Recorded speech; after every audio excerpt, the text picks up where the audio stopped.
ប្រជាជនថៃគេមានការសប្បាយចិត្តខ្លាំងមែនទែននៅពេលបានដំណឹងថាផ្សារម៉ាក្រូដែលជាផ្សារទំនើបរបស់សៀមបានប្រកាសបិទទ្វារទាំងស្រុងនៅខេត្តសៀមរាបកាលពីប្រហែលថ្ងៃមុនណាគឺជារឿងមួយដែលប្រជាជនថៃគេទន្ទឹងរង់ចាំយូរហើយគេអត់ចង់ឲ្យមានវត្តមានអវ៉ាន់សៀមនៅក្នុងប្រទេសខ្មែរយើងទេពីព្រោះនៅពេលដែលបិទផ្សារម៉ាក្រូរបស់សៀមគេនៅក្នុងទឹកដីខ្មែរយើងច្បាស់ណាស់ប្រទេសខ្មែរយើងនឹងវិលទៅរកស្ថានភាពដូចជាខ្មែរបុរាណពីមុនរករបស់ទំនើបរករបស់ឆ្ងាញ់រករបស់លយដែលជារបស់សៀមគេមិនបានទៀតទេអញ្ចឹងស្ថានភាពខ្មែរយើងច្បាស់ណាស់នឹងរួមពិបាកណាស់បងប្អូនសប្បាយអខ្លាំងមែនទែនណាបងប្អូនគេកំពុងតែមានមោទនភាពហើយតែខ្មែរយើងនេះនឹងងាប់ហើយនៅពេលដែលអត់មានផ្សារម៉ាក្រូរបស់គេណាបងប្អូនជប់ស្ដាប់វីដេអូនឹងជាមួយខ្ញុំแต่ของมันว่าแต่ถ้าถามคนไทยเนี่ยคนไทยโคตรดีใจเลยนะครับที่แมคโครสาขาเสมเรียบจะต้องปิดตัวเพราะเขมรมันจะได้กลับไปใช้ชีวิตแบบเขมรโบราณแบบยุคอังกอร์แบบนี้โอ้โหโคตรชอบไอ้ฮิฮิฮิបងប្អូនបានស្ដាប់គេនិយាយគឺថាប្រជាជនថៃគេគឺសប្បាយចិត្តខ្លាំងមែនទែននៅពេលបានដំណឹងថាម៉ាក្រូរបស់សៀមគេគឺបានប្រកាសបិទនៅខេត្តសៀមរាបហ្នឹងគឺជារឿងមួយដែលគេសប្បាយចិត្តខ្លាំងហើយគេដឹងថាសភាពខ្មែរយើងហ្នឹងនៅពេលដែលអត់ផ្សារទំនើបម៉ាក្រូរបស់គេនឹងវិលទៅរកសភាពខ្មែរបុរាណខ្មែរជំនាន់ក្រោយអញ្ចឹងណាដែលមិនមានអ្វីទំនើបមិនមានអ្វីឆ្ងាញ់មិនមានអ្វីអស្ចារ្យដែលជារបស់សៀមគេមកផ្គត់ផ្គង់ប្រទេសយើងទៀតទេហើយវាគឺជារឿងមួយដែលប្រជាជនថៃគេសប្បាយចិត្តខ្លាំងមែនទែនណាបងប្អូនអរគ្នាគឺសោកទៀតចាអញ្ចឹងបងប្អូនគិតយ៉ាងណាដែរជាមួយម៉ាក្រូនៅភ្នំពេញសូមចូលរួមសហការពហិការដាច់ខាតដើម្បីបង្ហាញទៅកាន់ប្រជាជនសៀមមើលថាតើរឿងនឹងយើងអត់អវ៉ាន់សៀមបានឬក៏អត់ណាបងប្អូនគេនិយាយវែងណារហូតដល់8 9នាទីនេះបងប្អូនទាំងអស់គ្នា8 9នាទីគឺគេនិយាយច្រើនមែនតើនៅក្នុងព័ត៌មានហ្នឹងគេក៏បាននិយាយថាប្រជាជនសៀមគេដឹងថារាល់ថ្ងៃនេះគឺខ្មែរយើងរស់បានដោយសារតែមានការលោភលួចយកអវ៉ាន់សៀមហ្នឹងមកផ្គត់ផ្គង់នៅក្នុងប្រទេសខ្មែរបើមិនជាអត់អវ៉ាន់សៀមទាំងស្រុងខ្មែរយើងនឹងមិនមានកម្លាំងតតាំងតស៊ូមកខ្លាំងvìថាសម្ដីខ្លាំងឬក៏អតចរិតកឹងកាងអីដាក់សៀមទៀតទេតែដោយសារតែបិទច្រកហ្នឹងមិនពេញចិត្តឈឹងបើថាបិទចិត្តឈឹងវិញគឺខ្មែរយើងនឹងងាប់ដាច់ពោះយូរហើយអូបងប្អូនអរគ្នាណាចឹងសូមបងប្អូនជួយសហការគ្នាម៉ាក្រូនៅពេញហ្នឹងទៅធ្វើអីទៀតណាស្រីទៅបងប្អូនជប់គ្រប់គ្រងវ៉ាន់សៀមទៅកុំឲ្យគេមើងងាយយើងទៀតហើយខ្ញុំក៏ចង់បង្ហាញឲ្យសៀមបានឃើញថានៅពេលដែលអត់មានម៉ាក្រូសៀមនៅពេលដែលអត់មានវ៉ាន់សៀមក្នុងប្រទេសខ្មែរតែខ្មែរអាចរស់បានឬទេសូមបន្តពហិការវ៉ាន់សៀមដើម្បីពង្រឹងសេដ្ឋកិច្ចខ្មែរយើងឲ្យខ្លាំងហើយយើងនឹងយកផុសតាំងនឹងបង្ហាញទៅក្បាលសៀមឲ្យវាភ្លឺភ្នែកខ្លះបងប្អូនណារាល់ថ្ងៃប្រហែលខូវីដគិតថាអាវ៉ាន់សៀមដែលយកមកលក់នៅក្នុងប្រទេសខ្មែរយើងនេះប្រហែលជាឲ្យហ្វ្រីទេដឹងបានជាខ្មែរយើងនេះមិនមានលុយទៅខ្មងអាវ៉ាន់ពីប្រទេសផ្សេងបានណាបងប្អូនចឹងអត់ប្រទេសគេមួយខ្មែរយើងងាប់ហើយគំនិតពួកវារាល់ថ្ងៃកិនចឹងទេដឹងបានគេសប្បាយគ្រាន់តែឃើញផ្សារសៀមដែលតែងតែយកលុយចំណេញពីប្រជាជនខ្មែរយើងមួយឆ្នាំមិនដឹងជាប្រមាណ100 លានដុល្លារនេះគេសប្បាយគេថាអត់ផ្សារម៉ាក្រូគេយើងងាប់ហើយចាបងប្អូនអញ្ចឹងសហការគ្នាចូលរួមកម្ចាត់ម៉ាក្រូនៅភ្នំពេញនេះមួយទៀតទៅដើម្បីបង្ហាញឲ្យសៀមមើលឃើញថាតើកម្លាំងពហិការរបស់ខ្មែរយើងនេះខ្លាំងប៉ុណ្ណាហើយជាពិសេសនោះតើយើងអាចរស់បានឬក៏អត់ពេលដែលអត់ផលិតផលសៀមទាំងស្រុងក្នុងទឹកដីខ្មែរយើងចេះជួយចាប់ផងទៅលោកអើយណារាល់ថ្ងៃនេះនៅតែគេដៀលក្បាលដដែលថាយើងនៅតែលួចលាក់យកអវ៉ាន់សៀមគេយកមកផ្គត់ផ្គង់ក្នុងប្រទេសបើសិនអត់អវ៉ាន់គេទាំងស្រុងច្បាស់ណាស់គឺយើងងាប់ហើយណាហើយអញ្ចឹងហើយខ្ញុំសង្ឃឹមថាការរឹតបន្តឹងក្នុងការនាំអវ៉ាន់សៀមចូលមកផ្គត់ផ្គង់ក្នុងប្រទេសខ្មែរនេះណាសូមបញ្ឈប់ទៅកុំយករឿងថោកទាបនេះឲ្យគេមកដៀលក្បាលប្រជាជនខ្មែរទាំងប្រទេសដោយសារតែទង្វើឈ្មួញអាត្មានិយមមួយចំនួនតូចហ្នឹងណាបងប្អូននេះពួកมึงกูถามพวกมึงหน่อยอันนี้เป็นความคิดของพวกมึงจริงๆเหรอคะถ้าเรื่องนี้เป็นเรื่องจริงพวกมึงคิดแบบนี้นะพวกเราร่วมมือกันนะคะเนี่ยคนไทยโคตรดีใจเลยนะครับที่แมคโครสาขาเสมเรียบจะต้องปิดตัวเพราะเขมรมันจะได้กลับไปใช้ชีวิตแบบเขมรโบราณแบบยุคอังกอร์แบบนี้โอ้โหโคตรชอบไอ้ฮิฮิฮิพวกมึงคิดแบบนี้จริงๆนะคะถ้าอย่างนี้พวกมึงต้องร่วมมือกับกูนะคะช่วยทำคอนเทนต์แบบนี้ให้ยิ่งดังนะคะแล้วพวกมึงต้องเรียกร้องให้รัฐบาลพวกมึงจัดงานแล้วลงโทษกับไอ้พวกที่ยังขายของมาให้ประเทศខ្មែរกูนะคะพวกมึงต้องทำให้ได้ค่ะแล้วกูอยากบอกพวกมึงนะยังเลือกอีกมาโครนึงที่อยู่พนมเปญน่ะเป็นตลาดใหญ่มากมึงนะกูอยากให้พวกมึงอ่ะช่วยร่วมมือกับกูทำลายเศรษฐกิจของไทยที่กำลังจะเอาเงินจากประเทศของกูเนี่ยทำลายให้สิ้นสภาพเลยนะได้ไหมคะพวกมึงต้องเรียกร้องรัฐบาลพวกมึงลงโทษไอ้เจ้าของมาโครที่กำลังเปิดเก็บเงินในประเทศของกูอยู่เนี่ยอยู่ในพนมเปญอีกทีนึงนะคะพวกมึงต้องเล่นให้หนักค่ะนะถ้าไม่งั้นน่ะพวกมึงจะไม่ได้เห็นสภาพประเทศกูว่าจะสิ้นสภาพจะทรมานแบบไหนถ้าไม่มีสินค้าไทยนะคะถ้ายังมีไอ้พวกนักทำธุรกิจมันยังทรยศประเทศไทยมันยังขายของให้ประเทศខ្មែរกูยังเรือมีอยู่นะพวกมึงจะไม่ได้เห็นสภาพในประเทศของกูเนี่ยจะอยู่ในสภาพทรมานเหมือนที่พวกมึงกำลังจะคิดอยู่หรอกนะคะพวกมึงต้องร่วมมือกับกูนะคะพวกมึงช่วยเรียกร้องอย่าให้พวกทำธุรกิจที่กำลังจะเก็บเงินในประเทศของกูเนี่ยอย่าให้พวกมันขายของมาให้ประเทศของกูอีกนะคะพวกมึงต้องช่วยดินะ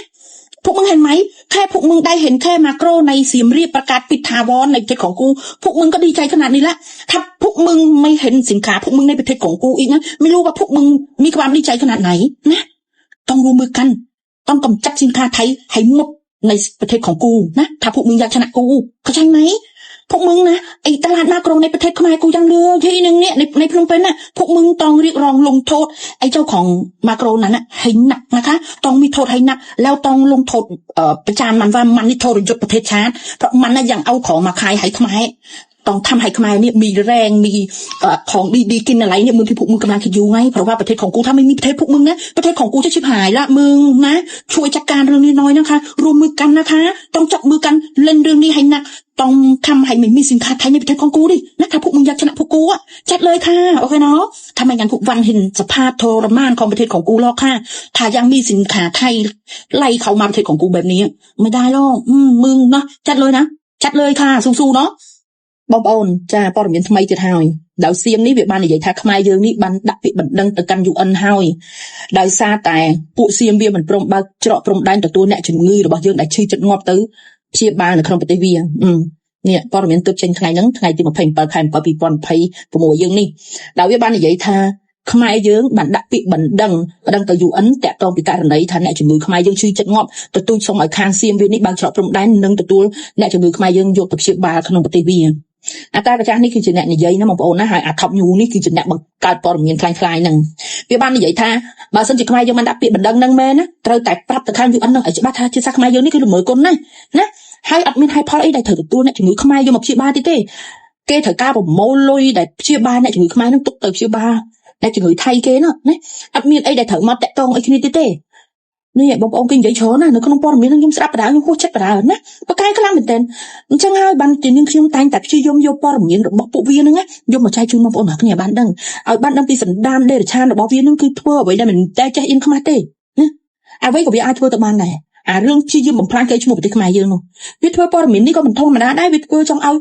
អន្តរជាតិយល់ច្រឡំថាជាសាសខ្មែរយើងនេះល្មើគុណជាមួយវាឥឡូវពេលដែលមានបញ្ហាមានទុកមានអីតែងតែរត់ទៅសុំជំនួយពីសៀមហីនៅពេលដែលសៀមអត់ជួយចាប់ផ្ដើមប្តឹងសៀមហីអញ្ចឹងហើយទាំងយើងអត់បានធ្វើផងនេះបងប្អូនណាខ្ញុំកោតមែនតើ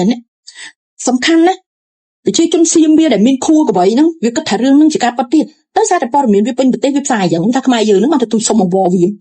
ខ្ញុំនិយាយមែនណាពោះនិស័យហើយអ្វីដែលខ្ញុំចង់និយាយផ្ដាំទៅសៀមវាបងប្អូនអរគ្នាណាមិនចាំបាច់ព្យាយាមធ្វើព័ត៌មានបំផ្លាញឈ្មោះប្រទេសខ្មែរអញគិតថាប្រជាជនខ្មែរអញហ្នឹងណាអត់ប្រទេសឯងងាប់ទេយល់ទេហើយកុំគិតណាកុំចាំបាច់ព្យាយាមធ្វើព័ត៌មានអញ្ចឹងវាថោកទាបណាប្រជាជនខ្មែរអញទៅព្យាបាលនៅប្រទេសឯងក៏មានដែរព្យាបាលហ្វ្រីដែរ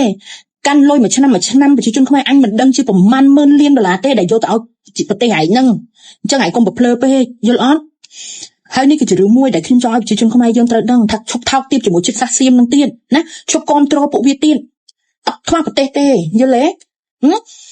ហើយហែកទុកនឹងទៅមន្ទីរពេទ្យដល់ល្អផុសផង់បោះហែកនឹងព្យាបាលប្រជាជនឯងដែលមានខួរក្បាលក្បៃនឹងទៅណាហើយឥឡូវនេះការញៀនថ្នាំញៀនប្រឆាំងញៀនអាភៀននឹងប្រជាជនឯងពេញទឹកពេញដីអញ្ចឹងឯងទុកមន្ទីរពេទ្យនឹងព្យាបាលប្រជាជនឯងទៅប្រជាជនខ្មែរអញអត់មានត្រូវការប្រទេសឯងទៀតទេយល់អត់ណាមិនចាំបាច់ភ័យទេកាលពីមុនណាប្រជាជនខ្មែរអញកាន់លុយទាំងដៃទៅព្យាបាលនៅប្រទេសឯងឲ្យលុយឯងពេញថ្លៃបូកពីលើ 10% ទៀតសម្រាប់បរទេសណាកុំព្យាយាមធ្វើព័ត៌មានប្រភ្លើដល់ថ្នាក់ហ្នឹងខ្ញុំហួសនិស័យបងប្អូនអរគ្នាណាយកมือโป้งให้พวกมึงเลยนะไอ้เรื่องทำข่าวปลอมป้ายสีพยายามทำลายชื่อเสียงประเทศของกูนี่อะไรกูขอดูหลักฐานหน่อยฮะไหน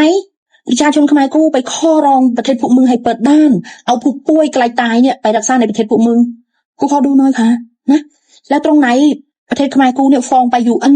เรื่องประเทศพวกมึงไม่รับรักษาคนป่วยประเทศกูเนี่ยแม่งสุดยอดเลยนะไอ้ท็อปยูรวมกับไอ้แกเนี่ยแกงมากเนาะกล้าออกเขามาได้ไม่อายเข้าเหรอคะฮะพวกมึงนี่ชอบมากทำข่าวแบบเนี้ยเพื่อจะทำลายชื่อประเทศตัวเองว่ะพวกมึงคิดว่าประเทศพวกมึงเนี่ยเป็นประเทศที่มียาศักดิ์สิทธิ์ที่รักษาผู้ป่วยแล้วจะหายทันทีเลยคะประเทศอื่นๆเขาไม่มีเหมือนประเทศพวกมึงเหรอจึงประเทศของกูเนี่ยอบประเทศพวกมึงไม่ได้ แน่พอได้แล้วจะลงกับตัวเองมาเกินไปแล้วกูก็มาอยากบอกพวกมึงนะเวลาตอนที่ไม่มีเรื่องปะทะกันนะประชาชนខ្មែរกูเอาเงินเต็มมือไปจ่ายกับประเทศพวกมึงนะเข้าใจไหมคนป่วยที่ไปรักษาในประเทศพวกมึงการรักษาคือมีการบวก 10% เพิ่มอีกในค่ารักษาทั้งหมดนะคะเข้าใจ ยาบ้าขนาดนี้กูโคตรเวทนาสมองประชาชนพวกมึงเลยนะไม่รู้ว่าพวกมึงอ่ะจะกลายเป็นควายในอันดับไหนสมองแม่งโคตรโง่เลยพวกมึงคิดว่าพวกมึงนี่มีบนคนจนทำให้ประเทศของกูนี่ขาดพวกมึงไม่ได้เหรอคะที่ทำข่าวว่า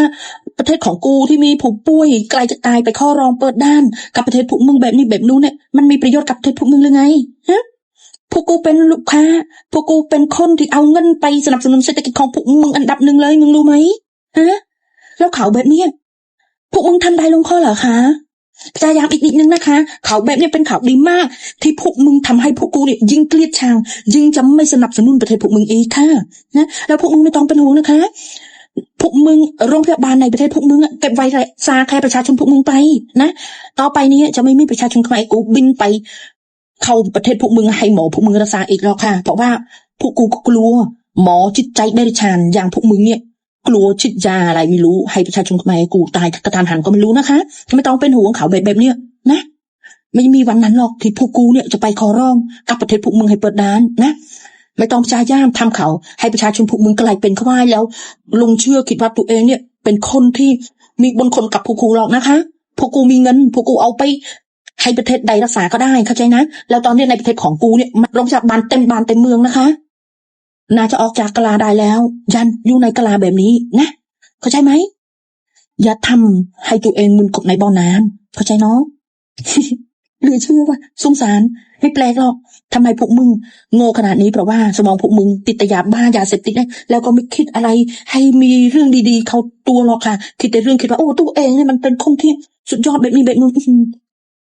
ทำอีกต่อไปประเทศพวกมึงจะเจริญละนะทำเอง